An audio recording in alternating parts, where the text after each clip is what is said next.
Want to turn your website into a real Android or iPhone app without spending weeks rebuilding the whole thing?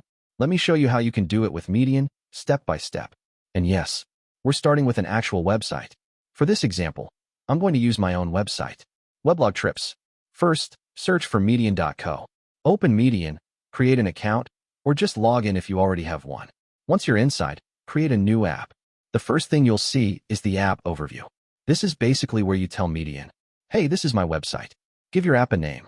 I'm going with Weblog Trips. Then add the website URL. In my case, weblogtrips.com. You can also add a short description.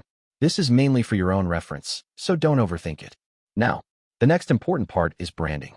This is where your website starts looking like an actual app. Instead of a website that got trapped inside a phone, upload your app icon.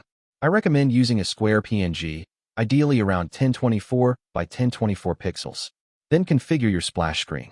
That's the screen users see for those few seconds while your app is loading. You can also choose your light and dark mode colors, your primary color, status bar, navigation bar, and other visual settings. Basically, make it look like your app, not like we opened Chrome and forgot to close it. Now let's move to App Interface. This section controls how your website behaves inside the app. You can configure light mode or dark mode, control screen orientation, enable pull to refresh, enable swipe navigation, allow pinch to zoom, control full screen behavior, keep the screen awake if your app needs it, and configure things like offline pages and connection timeouts. Most of these settings can stay at their defaults. Don't change something just because there's a checkbox next to it. That's how developers create problems, and then spend 3 hours debugging a problem they created themselves. Now, this next section is where things get interesting. Native navigation. This is one of the things that makes your website feel much more like an actual mobile app. You can add a native top navigation bar, a sidebar menu, or a bottom tab bar. I could create tabs like Home, AI, Software Development, Cybersecurity, Cloud and DevOps, and Free Tools. These buttons are native app navigation, while the actual content can still come from my website. So you're basically giving your website an app-shaped body, very Frankenstein, but useful Frankenstein. You can also configure icons, colors, labels, and which pages each navigation item should open. Next, link handling. This one is important. You need to decide what happens when someone taps a link inside your app. Should it open inside the app? Should it open in an in-app browser? Or should it launch the device's normal browser? You can create rules for this. And instead of opening your website in Safari or Chrome, it can open directly inside your app. That's a much better mobile experience. Now, app permissions. Pay attention here. This is one of those sections you should not blindly configure. If your app needs the camera, ask for camera permission.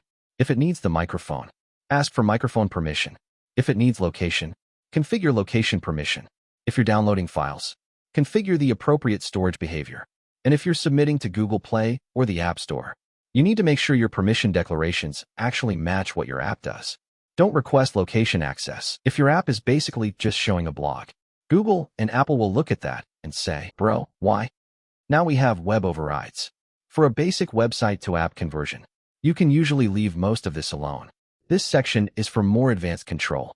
You can add custom CSS, custom JavaScript, custom headers, cookie behavior, and Median's JavaScript bridge. If you're using React or Vue, this becomes especially useful because you can connect your website code with native mobile features. So eventually, your website doesn't have to behave like just a website. It can actually communicate with the native app. Now, native plugins. This is where you can add extra capabilities.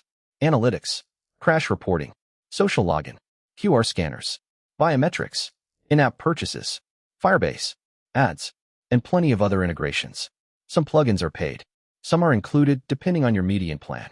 If you want push notifications, you can enable one signal, but only enable the features you actually need. Don't turn on every plugin like you're collecting infinity stones. You don't need 27 plugins to display a blog post. And finally, build and deployment. This is where the website becomes an actual app build. For Android, you'll generally work with an AAB file for Google Play. For iOS, you'll need an IPA for the App Store. You can also configure your Android package name, your iOS bundle ID, version numbers, and other publishing settings. And now, the moment we've been waiting for. Build the app. Once Median finishes generating the build, you can download your Android build and your iOS build. And just like that, your website is now packaged as a mobile application. But there's an important catch: creating the app. and getting it published are two different things.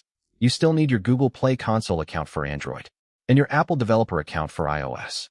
You also need your app information, privacy details, screenshots, icons, store descriptions, and all the other requirements those platforms ask for. And that's actually where the interesting part begins.